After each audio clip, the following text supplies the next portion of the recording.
Gente, boa tarde a todos, muito obrigada pela presença.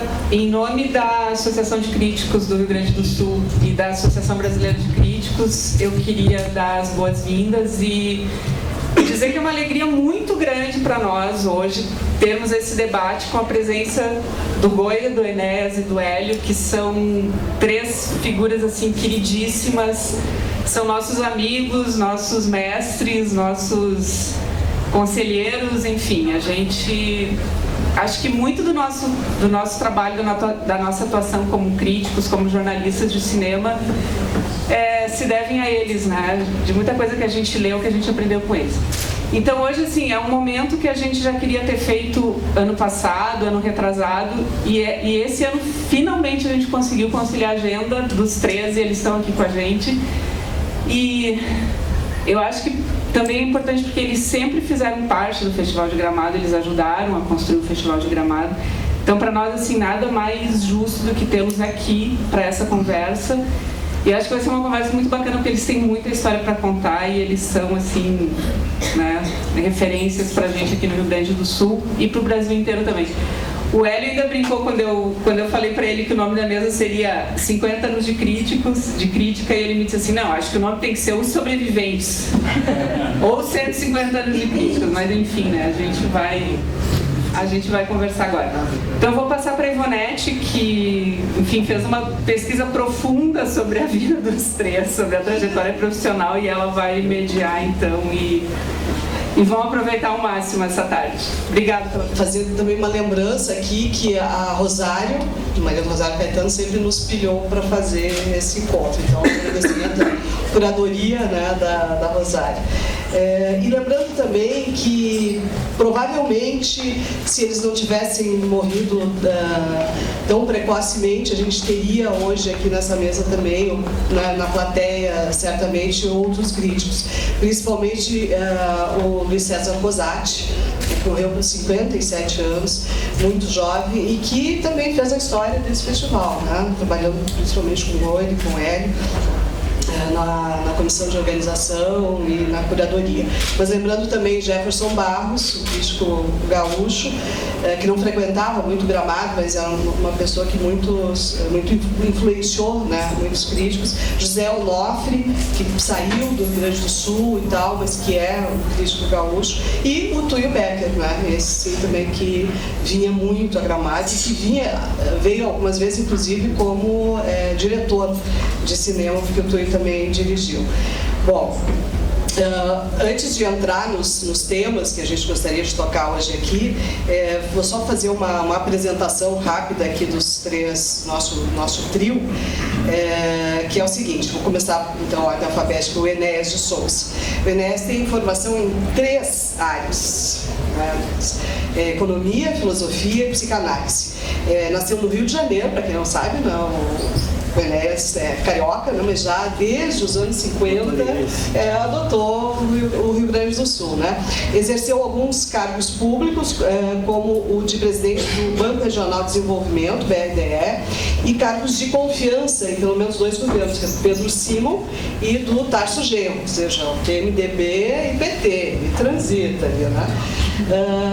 Nunca deixou de lado a grande paixão para o cinema, tendo sido o primeiro crítico a publicar um livro sobre cinema no Rio Grande do Sul, quando ele tinha apenas 27 anos de idade. Isso foi em 1965, se chama Trajetórias do Cinema Moderno, que é este aqui, que foi reeditado e revisto pelo próprio Enéas, alguns textos, né? Foi reeditado pela Prefeitura Municipal de Porto Alegre, através da Coordenação de Cinema e Fotografia e Vídeo, e que tem outros exemplares aqui, eu vou mostrar para vocês, de outros autores, um belo trabalho de recuperação. Então, e o Enéas é também coautor do livro de ensaios do Divã e a Tela, que é este aqui. Quem quiser depois dar uma olhada, não tem aqui para vender, né, Enéas? E é também um dos editores, deixa eu mostrar aqui, para quem não conhece, a Teorema, um dos 6 editores da Teorema, e nessa edição aqui ele tem 2 artigos. E é também, aqui já fechando o Enéas, né, ele é o personagem do curta-metragem chamado Os Filmes Estão Vivos, do Fabiano de Souza e do Milton do Prado, que participou, inclusive, no ano passado da Mostra de Curtas Nacional e levou o prêmio de melhor filme pela crítica e prêmio especial do júri na Mostra do Gauchão, né, de filmes gaúchos. Nacional. E da crítica no curta nacional também, ganhou 2 prêmios, né? 2 prêmios. Bom, o Goida, para quem não sabe, na verdade chama Iron Goidanich. Iron Heitor Goidanich. Em 1960 já escrevia sobre cinema no jornal Última Hora. No jornal Zero Hora atuou de 64 a 95 e, paralelamente, como redator na agência de publicidade MPM. A MPM foi, acho que, uma das maiores, se não a maior agência de publicidade do Brasil, e o Goida lá foi colega de figuras como o Luiz Fernando Veríssimo, o próprio Jefferson Barros e o José Onofre, né? O interesse nos quadrinhos fez do Goida um dos maiores colecionadores dessa literatura, tendo sido assessor da coleção Quadrinhos da LPM Editores. É autor da Enciclopédia dos Quadrinhos, autor da apresentação para a edição brasileira do Dicionário de Filmes, do Jorge Sadu, e tem como título Nas Primeiras Fileiras, daqui, também dessa coleção da Prefeitura Municipal de Porto Alegre. Aqui, então, o Goida tem uma reunião de textos. O Goida fez parte, então, da comissão organizadora, como a Mônica já ressaltou, do Festival de Gramado, de 76 a 2007. Veja, um tempão, né? O Goida é a história viva desse festival, tendo acumulado também a função de curador de longas e de curtas nesse período, né? O Hélio Nascimento. O Hélio, quando passou o perfil para mim, falou que eu sou autodidata. Depois, se quiser falar um pouco mais sobre o que é ser autodidata na área do jornalismo, né, e da crítica, ele publicou críticas do Jornal do Comércio, Correio do Povo, revistas como o Clube de Cinema de Porto Alegre e Filme e Cultura. Assina uma coluna de crítica no Jornal do Comércio desde 1961. Ela é publicada às sextas-feiras e é uma coluna que é considerada, que eu vou abrir aspas, trincheira de resistência na batalha contra a desinformação, a superficialidade e o modismo. Essas são as palavras do Cosati na apresentação desse livro aqui, O Reino da Imagem. Então, segundo o Cosati, é essa trincheira, né? Que é a reunião de textos publicados no Jornal do Comércio. Que mais aqui? Um livro com textos originais do Hélio, já tem esse aqui, que é até hoje uma referência sobre cinema brasileiro. O meu aqui eu estava mostrando para o Hélio, já está todo amarelado, assim, dos anos 80. E esse é então de textos originais. Por 20 anos, o Hélio produziu o programa Cinema de Segunda a Segunda, na Rádio da Universidade Federal do Rio Grande do Sul. Fez parte também da comissão de coordenação do festival por vários anos e atualmente continua produzindo a trincheira das colunas das sextas-feiras no Jornal do Comércio. Bom, quando eu conversei com eles para pegar esse perfil, eu perguntei para cada um deles, para começar assim aqui essa nossa conversa, quem foram ou quem foi o principal crítico a ter influenciado a vida deles, a vida profissional deles como críticos. O Enéas me falou do Paulo Emílio Salles Gomes, o Bazan, claro, esses todos, né, são citados pelos três, mas o Enéas falou principalmente do Gastal, Paulo Fontoura Gastal. Então eu queria que o Enéas falasse por quê do Gastal. Depois, já fazendo, né, começando com os três, sem interrupção, eu passaria para que o Goida falasse da influência dele. O Goida, além do Bazan, ele cita um recentemente falecido também, né, pouquíssimos dias, acho, o Manuel Martínez Carril, faz o quê? 2 semanas, acho que pouquíssimo tempo, que era da Cinemateca Uruguai. Então, eu queria que o Goida falasse da importância do Carril, do Uruguai, dessas relações com o Uruguai, para a crítica gaúcha. E o Hélio fala do Gastal também, né, do Antigo Correio do Povo, que foi o primeiro guia, ele disse, né? Sempre gostei muito também do Paulo Emílio Salles Gomes e do Antônio Muniz Viana, mas a realidade cênica defendida por Bazin, para mim, é um farol. É isso? Então eu queria que tu falasse do Bazin. Então já passando aqui, começando pelo Enéas, para falar dessas influências, dessas pessoas tão importantes para vocês. Boa tarde, obrigado pela presença e então vamos ver o que os sobreviventes têm a dizer. No caso, então sou eu, né? E a questão é o seguinte, o Gastal, quando eu era menino, né?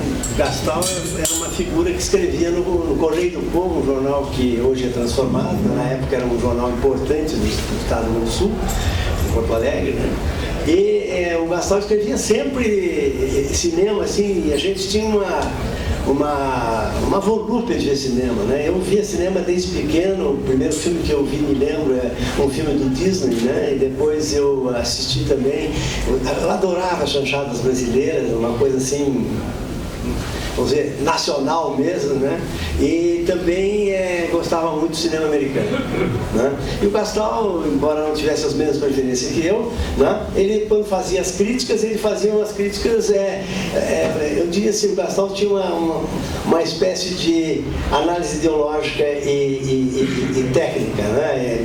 Certas observações de cena, certas formas que ele analisava tecnicamente o espetáculo, eu aprendi ali. Então o Gastal foi uma... Bom, além disso, o Gastal me incentivava muito, tinha uma presença muito forte. O Gastal tinha duas colunas, na verdade, no Correio e também na Folha da Tarde, né? E depois passou até ele não tinha coluna, mas tinha o domínio da área de cinema na Folha da Manhã, que foi o momento máximo do jornalismo da Caldas Júnior. Bom, então essa foi a primeira sessão.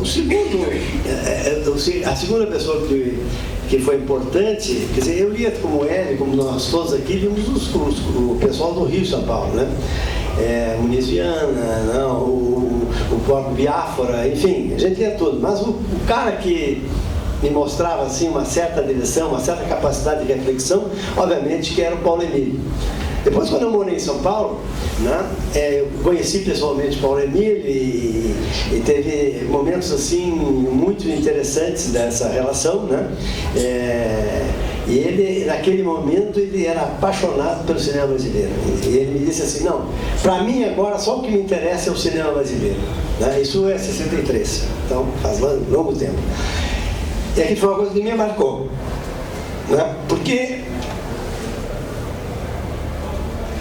a marca, vamos dizer assim, era uma questão de compreender aquilo que é a força desse país, né? Isso foi uma coisa que Paulo Emílio me ensinou. De outro lado, quer dizer, eu vinha da filosofia, né? Eu comecei a ler cinema na Faculdade de Filosofia. E lá existia o cahier de cinema, paradoxalmente, né? Naquela época, eu comecei a ler o cahier de cinema.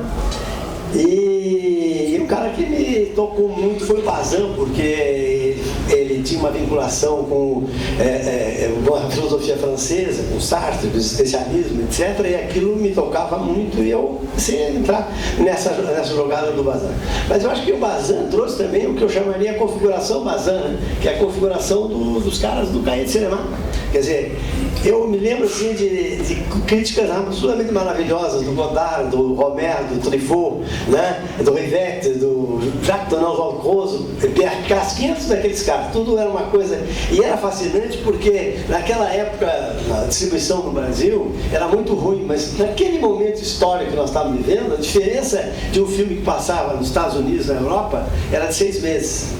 Então era fantástico, eu ia para o cinema e voltava correndo para casa para ler a crítica que estava já no cahier de cinema, né? Então essa coisa foi me criando uma vinculação muito forte com o cahier, positivo também, né? E isso me deu assim toda uma influência que me permitiu começar a tentar discutir o cinema, etc. Então é isso mais ou menos o que faz essa minha formação, né? Tá bom. Pode ficar. Realmente a figura icônica que dominou a gente por muitos anos, até ele tinha um apelido carinhoso, a gente chamava ele de patrão. era o PF Gastão. Nós éramos os assalariados, as pessoas que trabalhavam e aprendiam desde cedo uma coisa que o Gastal ensinou para 2 ou 3 gerações. Não é importante só gostar de cinema, é importante trabalhar pelo cinema. E a gente fazia isso. E fazia feliz da vida, porque realmente Porto Alegre tinha e tem até hoje uma imagem de seriedade, uma imagem de pessoas que trabalham pelo cinema sem se preocupar se os filmes são de São Paulo, são do Rio, são do norte do Brasil. Então a figura do Gastão era uma figura carismática, era impossível dizer não, eu não conheço, vamos dizer assim, a possibilidade do Gastão ser tão importante assim. Eu confesso que eu comecei a ler o Bazin depois que eu já escrevia, eu acho que há uns quase 15 anos, e eu fiquei fascinado com os textos do Bazin também. Mas, realmente, o Gastão, quando eu ganhei um prêmio aqui do Festival de Gramado, 40 anos de atividades, junto ao cinema brasileiro, junto ao Festival de Gramado, eu fiz questão de agradecer a 2 pessoas também. PF Gastão e Walter Hugo Cury, que conseguiu o fenômeno de trazer para Gramado um cineasta chamado Michelangelo Antonioni. E olha, ele sobreviveu às emoções que ele teve aqui, mas deixou emoções para a gente que nós nunca mais vamos esquecer. Fala do Brasil. Manuel Martínez Carrillo, ou Manolo. Me lembro que em 1966, eu já era a 3ª ou 4ª vez que eu ia a Montevidéu, alguém me mandou ir no jornal La Mañana, onde teria um crítico que gostaria de me entrevistar. E era o Manuel Martínez Carrillo, naquela época ele já fazia parte da Cinemateca Uruguaia, e inclusive eu me lembro, a primeira pergunta que ele me fez foi: tu tá aqui em Montevidéu para ver filme? Eu digo, Manuel, para ver filme. Esses filmes não estão passando no Brasil, são proibidos. E pior, quando começou o ato institucional número 5, ficou muito pior ainda. Então, às vezes a gente chegava aí 4 vezes por ano a Montevidéu para ver filmes que em Porto Alegre não se via e no Rio e São Paulo também não. Eu me lembro que a primeira vez que eu fui tinha um cinema de programa duplo na rua onde eu estava parando, que estava exibindo Jovens Afrodites, que era um dos filmes preferidos do Rubem Biafra, e O Anjo Exterminador, de um cara chamado Buñuel. Eu digo, isso aqui é o paraíso, tem que voltar.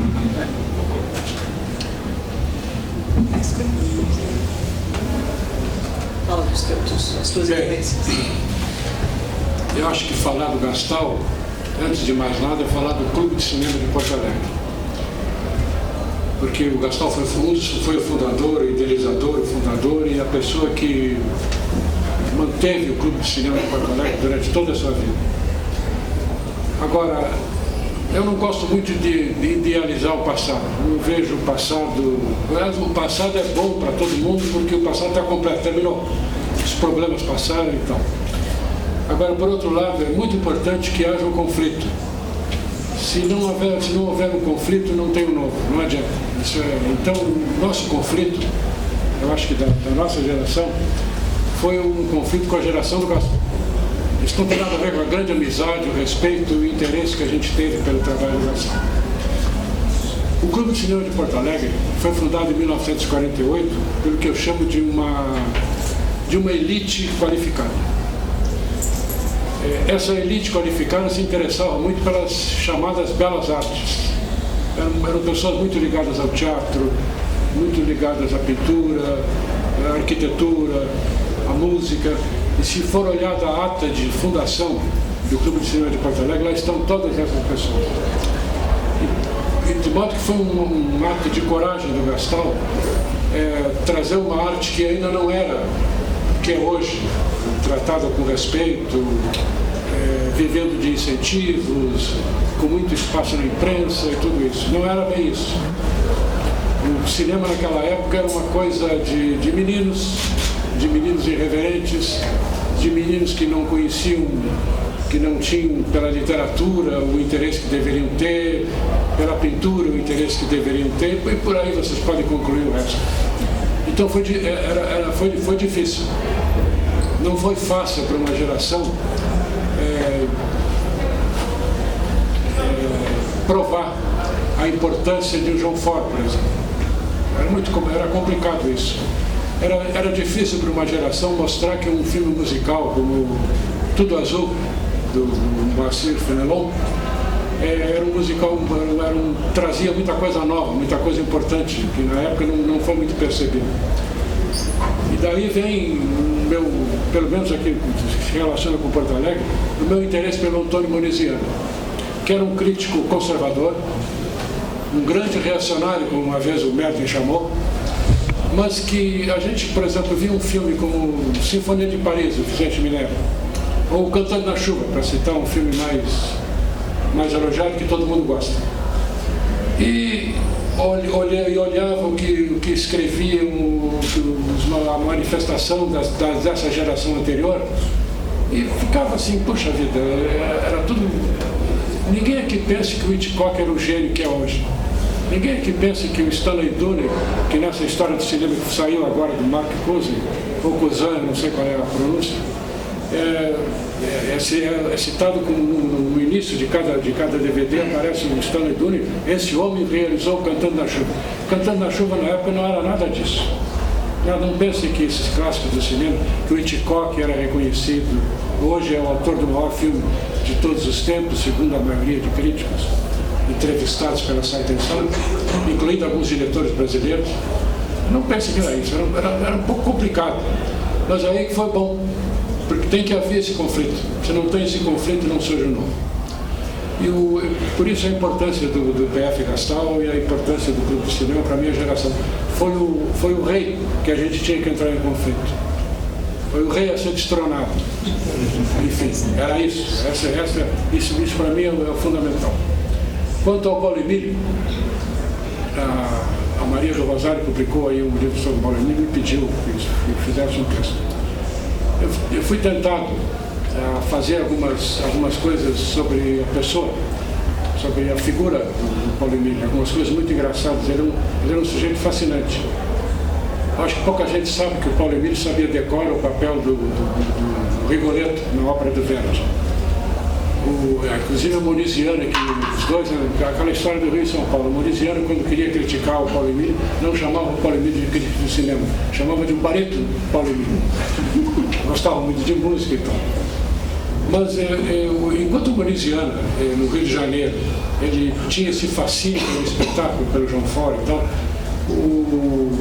o Paulo Emílio, antes dessa fase que o Enéas ressaltou de interesse pelo cinema brasileiro, ele se interessava pelo cinema de todo mundo.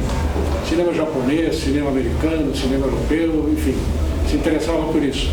Mas de uma maneira que não era bem do crítico de cinema. Ele tem uma frase que eu gosto muito: eu me interesso pelo cinema, eu me interesso por tudo em função do cinema. E eu acho que é como se viu no filme argentino de ontem. Eu acho que o cinema não é nada mais, nada menos do que essa realidade que ele aí, que aparece ali. Por isso que eu acho que o Gastal, no sentido da geração do Gastal, e o choque que houve foi muito importante. A descoberta do espetáculo cinematográfico através do Moniziano foi muito importante. E a constatação de que o cinema não é só um espetáculo. O cinema tem algumas coisas a nos dizer sobre a sociedade que a gente vive através do Paulo Emílio. Tanto na parte do cinema mundial, como na fase dele seguinte, que foi o grande fascínio e interesse pelo cinema brasileiro. Bom, antes de a gente entrar num tema mais polêmico, que é a relação do cinema gaúcho e do espectador gaúcho com o resto do Brasil, eu queria só que vocês, assim, rapidamente falassem de uma coisa, que é a relação de vocês com os blockbusters, com os filmes Arrasa Quarteirão. A gente sabe que lá, né, desde o tempo que vocês começaram a escrever, a hegemonia do cinema americano é presente. Mas agora está uma coisa meio insustentável, né, difícil. ponto de, às vezes, um filme, um único título, ocupar mais da metade das salas de todo o país. Agora há pouco aqui estreou o Planeta dos Macacos, e em Porto Alegre ficou na primeira semana em mais de 30 salas. Porto Alegre hoje tem 70 e poucas salas e mais de 30 estavam com esse único título. Mas me chamou a atenção, na coluna do Hélio, eu leio religiosamente da coluna das sextas-feiras, acho que foi da sexta retrasada, que tu diz o seguinte, que o Planeta dos Macacos é uma interessante reflexão sobre a lucidez e a ira. Para em seguida, daí tu faz referências ao Stalin e fecha com a ideia de vitória do ressentimento. Não é eu que faço a referência ao Stalin, é um filme. É um filme. Se chama Copa, que é o apelido do Stalin. Pois é, então eu queria que tu começasse já falando disso, que é assim, a crítica às vezes tem, a maioria das vezes, né, torce o nariz para os blockbusters e tal, não gosta. Como é que vocês se relacionam? Existe um preconceito? É possível, sim, enxergar aspectos positivos num filme Arrasa Quarteirão? Eu acho que é possível, sim. Em primeiro lugar, esse domínio do blockbuster americano no mercado brasileiro, ele é nocivo. Mas não é só nocivo ao cinema brasileiro. A gente, por causa disso, a gente não vê muitos filmes europeus importantes. O que é mais interessante, muito filme norte-americano importante não chega aqui porque o blockbuster não deixa. Isso realmente é uma coisa, não tem nenhuma xenofobia aqui, nenhum jingoísmo, nem nenhum nacionalismo extremado. É que a gente que gosta de cinema não pode ver tudo o que quer justamente por isso, porque o blockbuster impede que se veja. Isso é um aspecto. Agora tem outro. Por exemplo, o segundo filme da trilogia do Nolan sobre Batman, o Cavaleiro das Trevas, é um ensaio sobre a corrupção brilhante. Brilhante. Eu nem quero saber se é blockbuster, se está retirando outros filmes de cartaz. É verdade, retira. Mas é um filme notável sobre vários aspectos. O terceiro, que é o Cavaleiro das Trevas, ressurge, qualquer um título assim, também é muito curioso. Tem um crítico americano que chegou a escrever que era uma mistura de Richard Wagner com Victor Hugo. Acertou na mosca. Tem toda a grandiosidade assim, do Wagner, e tem também aquela reflexão de Victor Hugo sobre a divisão de classes sociais.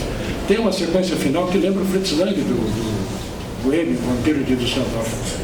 Então eu acho que o blockbuster deve ser criticado em termos quantitativos, isso sim, eu estou de acordo.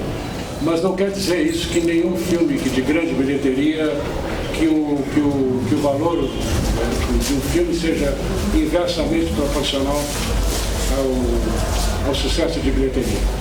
Tem vários filmes antológicos que hoje estão na Cinemateca, que hoje são estudados em faculdades e que na época foram grandes sucessos de bilheteria.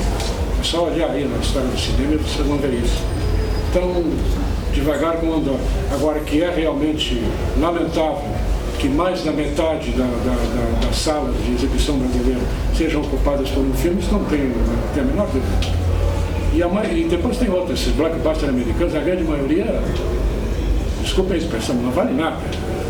São realmente filmes muito ruins, com aquele exagero na faixa sonora, toda hora explosões na faixa sonora. Mas, agora é bom não esquecer que o 2001, uma Odisseia no Espaço do Kubrick, também foi um blockbuster e um grande sucesso de bilheteria. Enéas, concorda com ele?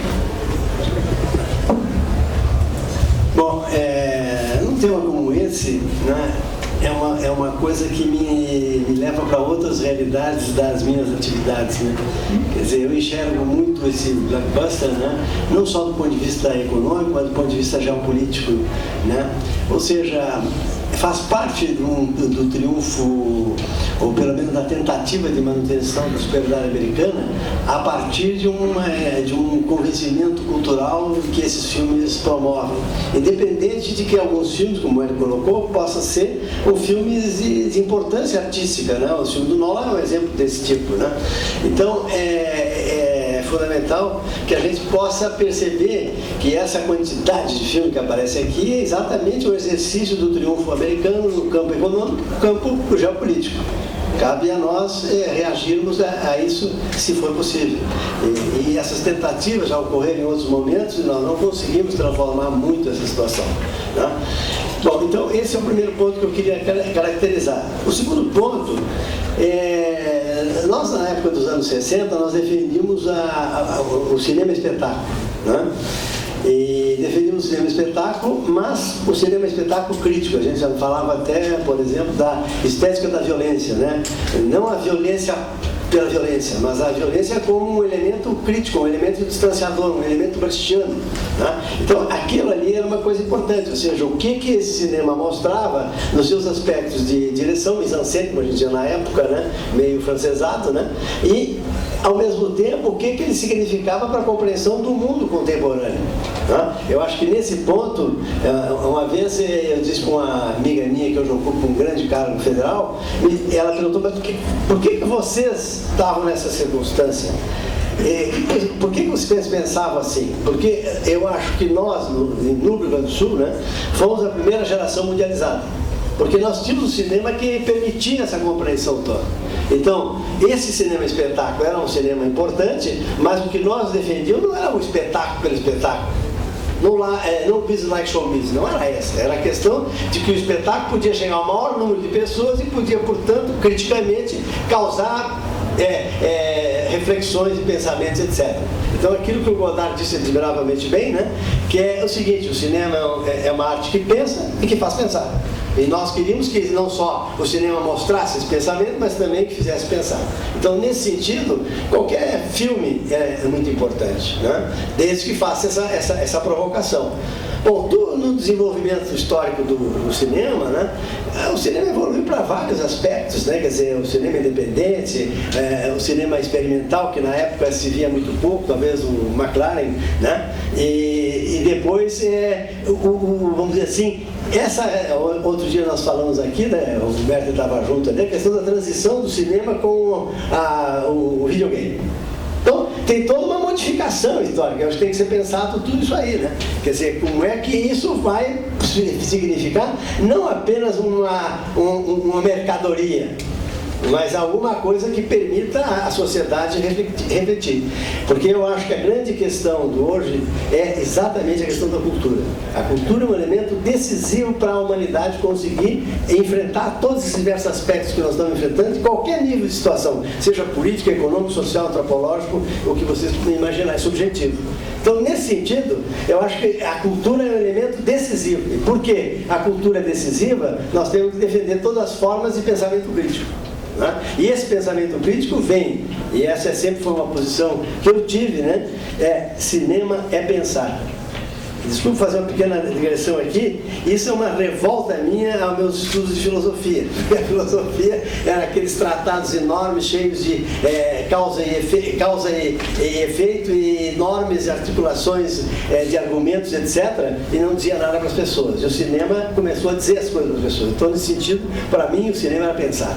Né? Então, eu fico feliz quando vejo um cara como o Godard dizer uma coisa que eu estava pensando, né? E mais que provoca o pensar. Então, é assim que eu vejo os blockbusters, ou seja, se eles servem para pensar, ótimo, se não é lixo.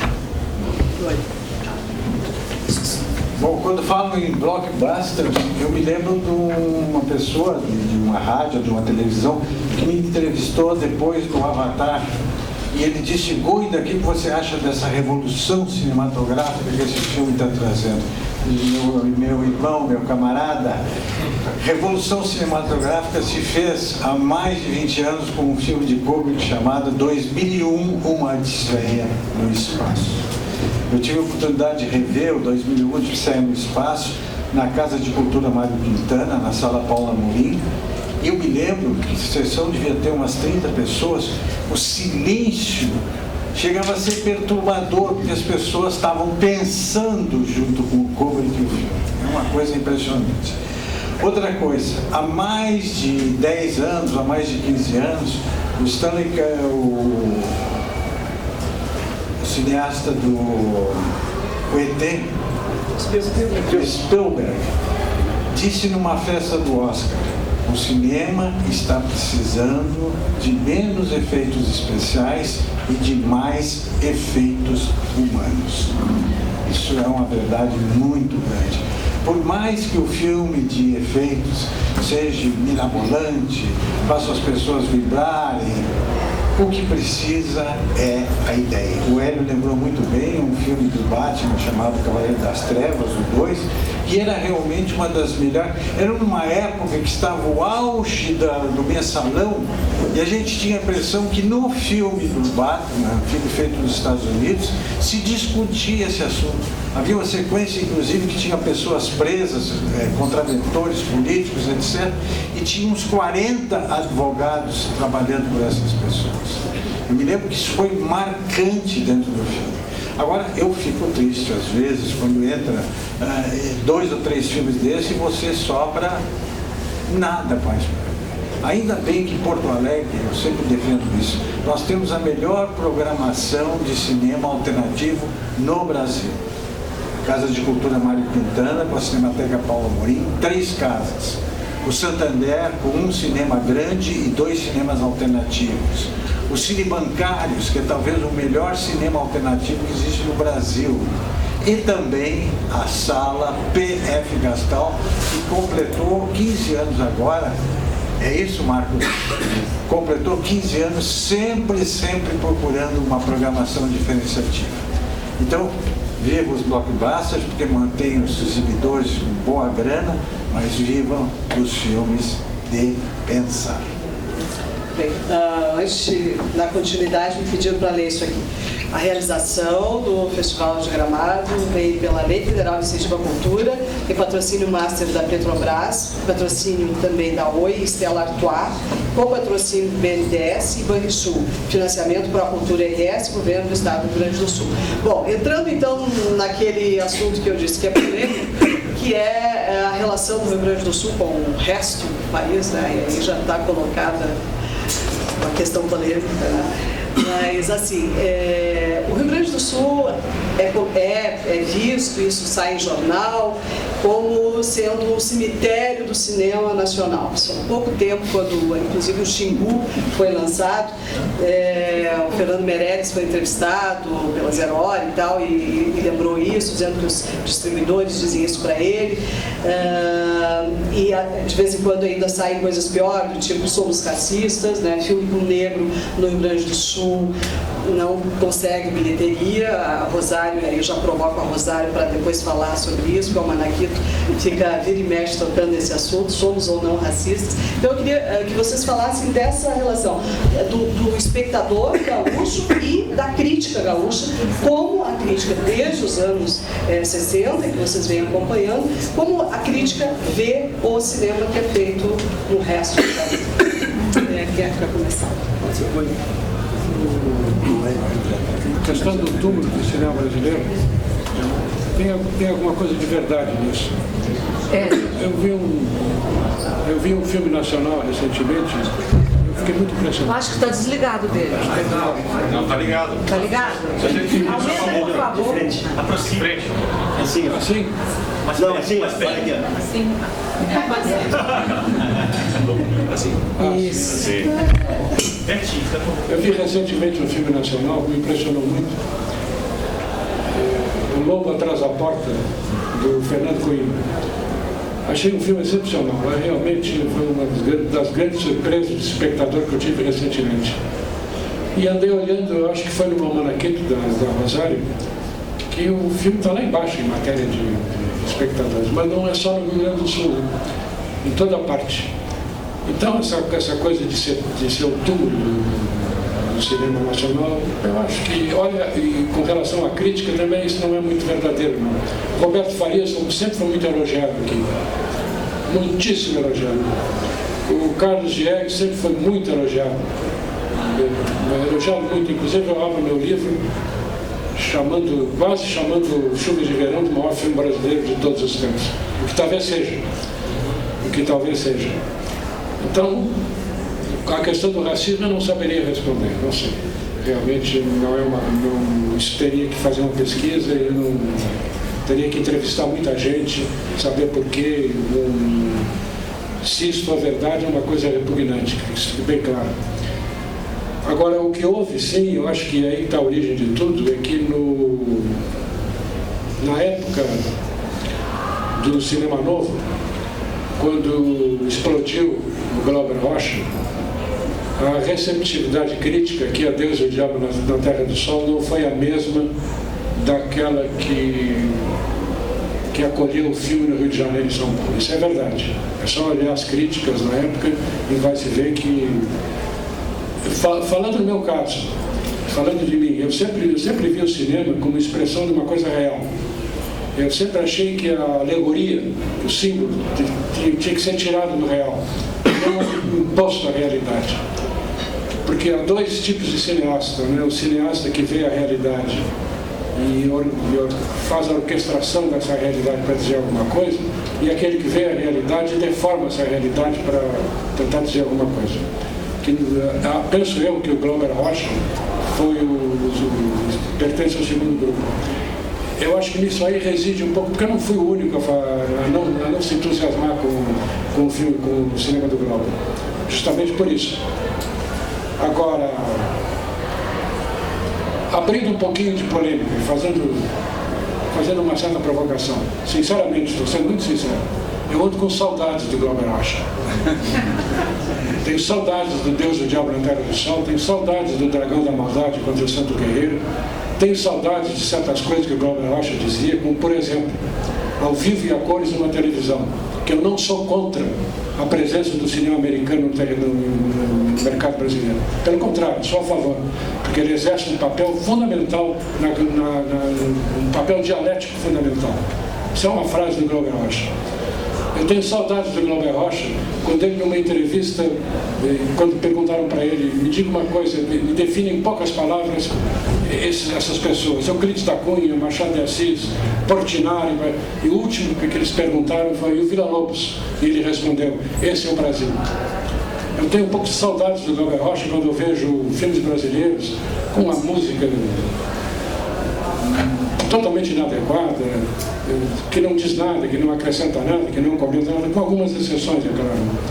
Então, mas acontece que na época, porque o Glauber era um sujeito operístico, retórico, grandioso, é verdade que ele tinha alguma coisa do João Fore, dos italianos, mas o grande ídolo parece que foi o Eisenstein, não?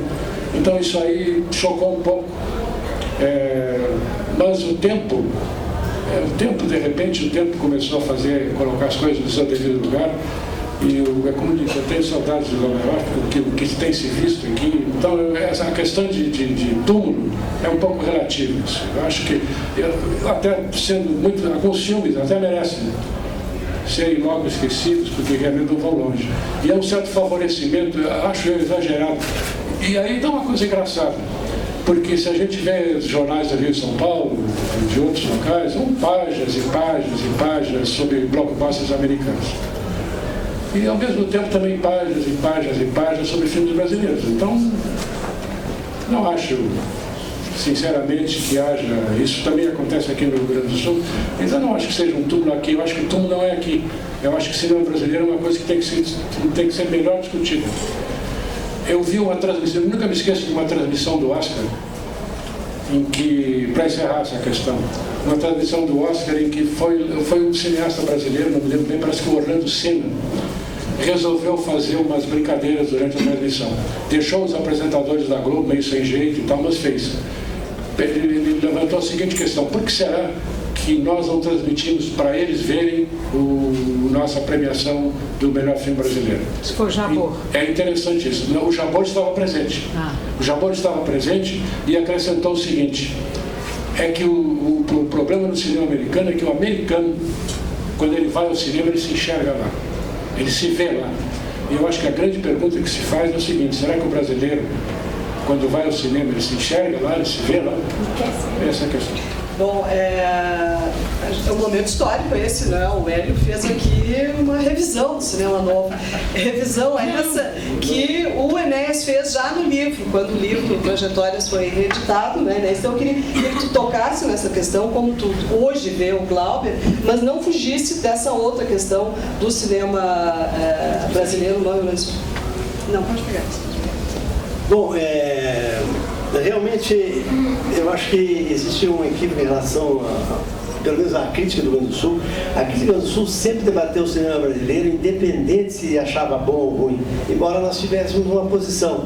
E naquela ocasião, né, quer dizer, a gente tinha uma ideia um pouco diferente do cinema brasileiro, e eu acho que era equivocada na época, mas enfim, a gente tinha aquela época, de entrar pela ideia do espetáculo. Né? E então a gente valorizava bastante o Roberto Farias, né? Depois teve também, aí já não era tanto um espetáculo, mas era uma espécie de espetáculo noturno, que era o filme do Cury, né? À noite, né? Noite Vazia.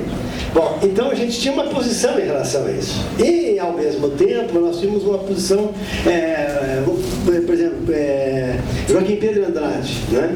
Nós achávamos maravilhoso, eu pelo menos achei maravilhoso os filmes do Macunaíma, etc.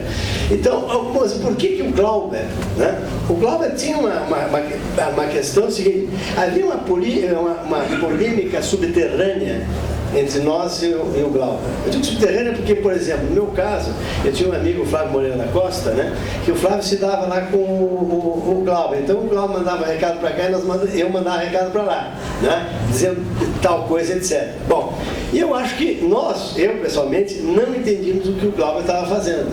Né? Havia quer dizer, a dimensão fantástica e imaginária, no nosso caso, era muito difícil de ser compreendida porque nós tínhamos uma posição muito realista. Né? O cinema para nós era um realismo, tanto que eu escrevi uma parte que chamava realismo de cena. Né? Então o Glauber, com aquele, vamos dizer assim, aquele delírio nordestino e baiano, né? Aquela coisa também, por exemplo, do Terra em Trânsito, que foi o único filme que eu gostei naquela época, né? que colocava, vou falar depois um pouquinho sobre o Terra em Trânsito, né? Que foi ali que comecei a me questionar por que de fato eu estava pensando daquela maneira. Nesse interim, eu fui à França, né? E comecei a me dar conta de uma situação seguinte, que os filmes que eu achava aqui que era bom, tipo Roberto Farias, tipo Walter Hugo, eles faziam dezenas iguais. E o filme do Glauber não tinha nenhum igual. A surpresa da imagem era dada pelo Glauber e não pelos outros cineastas. Bom, aquilo me deixou um impacto enorme, né?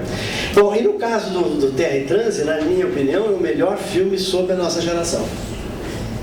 Por quê? Porque nós éramos todos Paulo Martins, né? Ou seja, nós éramos meio jornalistas, meio engajados, ativistas culturais, escritores, e fazíamos todo um movimento semelhante ao que o Paulo Martins fazia. Né? Mais ou menos, né? A minha vinculação com a política vem muito também, era também essa situação. Então, veja, quer dizer, esse é o quadro geral. Né? Bom, quando eu vou à Europa e vejo essa situação desse tipo, e conversando com amigos meus franceses também, eu comecei a me dar conta de alguns equívocos. Um dos primeiros lugares é o seguinte: nós não tínhamos tido do surrealismo. Então nós não tínhamos, eu pelo menos não tinha essa capacidade de compreender essa efusão fantástica do imaginário. E que o Glauber traz isso. Né? Quer dizer, então, essa vamos dizer assim, a razão porque eu acho que é preciso revisar o Glauber. Né? Além de ele ser um personagem assim, absolutamente fantástico do ponto de vista de provocador cultural, né? Do ponto de vista de reflexão, também é extraordinário. Bom, eu me dou conta que quando, por exemplo, o Godard faz Histórias do Cinema, um dos episódios de Histórias do Cinema está o Glauber lá, citado como o ícone do cinema. Bom, então eu acho que eu estou na direção certa nesse sentido. Então a revisão, quer dizer, porque na verdade eu sempre digo assim, cinema é ver e rever, não é? E transrever. E depois de fazer tudo isso, é capaz sempre de rever a sua própria crítica. Não é? Eu acho que é uma coisa importante a gente rever. Quer dizer, a gente não permanece no mesmo estado. Eu não vou brigar, eu não renego nada que eu escrevi. Nada. Bom, porém, uma coisa que é fundamental é a gente poder revisar as questões que a gente tem. Né? Quer dizer, então acho que isso é elemento essencial da situação. Bom, voltando à questão do que está se falando aqui, eu acho que é um absoluto equívoco. Né? E existem outros aspectos, existem muitos aspectos envolvidos nessa questão. Em primeiro lugar, uma questão política. Para vocês terem uma ideia, quando eu estava representando o Estado do Rio Grande do Sul, uma vez eu fui ao Ministério da Fazenda em Brasília, né? E reivindiquei qualquer coisa que eu não me lembro qual é. e estávamos na época da ditadura, e o cara me disse assim: escuta, Gaúcho, vocês mandaram desde 30 até agora, até os milicos aqui, agora para de incomodar. Quer dizer, como se nós fôssemos o sustentáculo da ditadura. Por causa de que, por exemplo, alguns generais fizeram a escola aqui. Então tem esse equívoco que eu acho que é importante a gente considerar. O segundo ponto, quer dizer, eu acho que o cinema brasileiro tem que pensar isso mesmo. Por que muitas vezes nós não temos filmes que as pessoas não gostam? Por quê? Eu vejo pessoas familiares assim, esse filme é horrível. Né? E para nós gaúchos aqui tem uma coisa interessante, né? Que é o seguinte, quando passa um filme gaúchos, eu sempre ouço essa questão: por que vocês não fazem filmes iguais aos argentinos? Não é? Vocês vejam, ou seja, a nossa classe média se identifica muito mais com os filmes argentinos do que com os filmes brasileiros. Bom, outra coisa que eu acho importante é que nós não estamos dando conta, e isso agora eu acho que está começando a existir, que é essa diversidade do cinema brasileiro. Na verdade, se vocês pensarem, o Brasil é um país tão grande quanto os grandes países do mundo e tem a importância do tipo continental que teria uma Europa, por exemplo. Né? Nós já temos a Europa, nós somos Brasil. Só que nós não temos ainda o reconhecimento de cada uma dessas partes, né? Quer dizer, o cinema nordestino, por exemplo, agora nós estamos vendo essa maravilhosa surgimento do cinema pernambucano, né? Essa retomada do cinema pernambucano. Então, isso é extraordinário. Nós estamos começando a ver, por exemplo, o filme do Raton tentando buscar a questão de Minas, o próprio Tabajara tentando buscar o Rio Grande do Sul, a questão da FEB, esse Estrada 47, né? Que tenta pegar um aspecto da história do Brasil pouco conhecido e pouco, vamos dizer, aplaudida. Então, eu acho que nós estamos recomeçando a compreender essa diversidade histórica. Então, a ideia de que o Rio Grande do Sul é túmulo do cinema brasileiro, eu acho que o Hélio tem razão, quer dizer, o túmulo talvez seja todo o Brasil. Né? Então, e eu acho que isso é um bom, ao contrário do que as pessoas pensam, eu acho que esse desafio é muito importante para o cinema brasileiro. Vamos responder que o cinema brasileiro consegue conquistar o público nacional. Acho que essa é a questão fundamental. Como é que eu vou falar do Brasil para nós brasileiros? Esse é o ponto fundamental. Então, na minha maneira de ver, o cinema brasileiro está se recompondo, está se retransformando, está aparecendo coisas extraordinárias. Né? E é muito importante isso, porque se a gente vai, eu tenho uma pequena experiência ligada a cinema e psicanálise, e a psicanálise tem muita relação com a Argentina, né? Bom, e nós temos um seminário que é de cinema e psicanálise. E entramos em contato com a Argentina. Por exemplo, eles não entendem nada dos nossos filmes. Nada. Por exemplo, aquele filme do Tropa de Elite. Né? Os caras, eu li no jornal Elamante, né? Na revista Elamante, que dizia o seguinte: é um dos filmes mais fascistas que eu já vi no... Pô, é engraçado ouvir um troço desse, mas mostra como tem dificuldade na nossa relação com a Argentina. Né? E provavelmente nós não entendemos muita coisa do que eles fazem, apesar da classe média gostar do filme argentino. Né? Então é isso que eu acho que é a questão. Só pequena parte, Vossa Excelência permite uma parte. A questão do Tropa de Elite ganhou o Festival de Berlim. E é bom que se lembre que o júri do Festival de Berlim já era presidido pelo Costa Cavrà. Ou seja, ninguém, na Alemanha pelo menos, o Tropa de Elite não foi tratado como um filme fascista, coisa que ele nunca foi, por sinal. Mas aqui no Brasil, alguns críticos chamaram o filme de fascista. É verdade, eu acho que isso é uma coisa importante, né? Que é exatamente como o filme atinge fortemente a sociedade brasileira. Né? E aquela cena final que mostra que não é fascista, os caras interpretaram como fascismo. Nós estamos falando do primeiro. Do Tropa de Elite 1. Que ganhou Berlim. Doida, retoma essas questões. Olha, aqui sobre nosso amigo Glauber tem uma história que aconteceu aqui em Gramado e que mostra bem essa história de dizer que partes do Brasil, o Rio Grande do Sul, é o cemitério de filmes como os do Glauber, etc.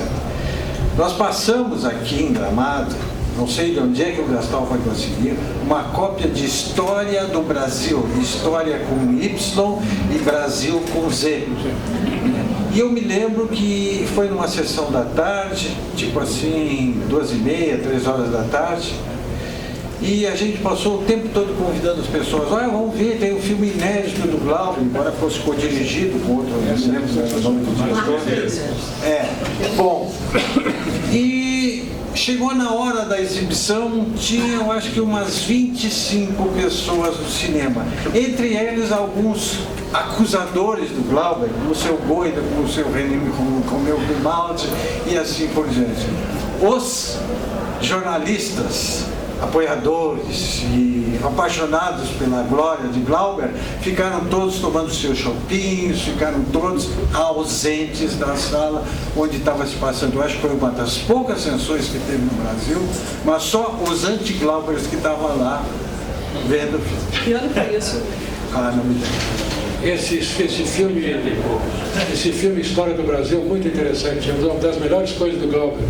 Ele conta a história do Brasil através de filmes, cenas de filmes, nos quais episódios da história do Brasil são reconstituídos, incluindo uma cena do Selva Trágica, do Roberto Farias, aquela cena do peso em cima do operário.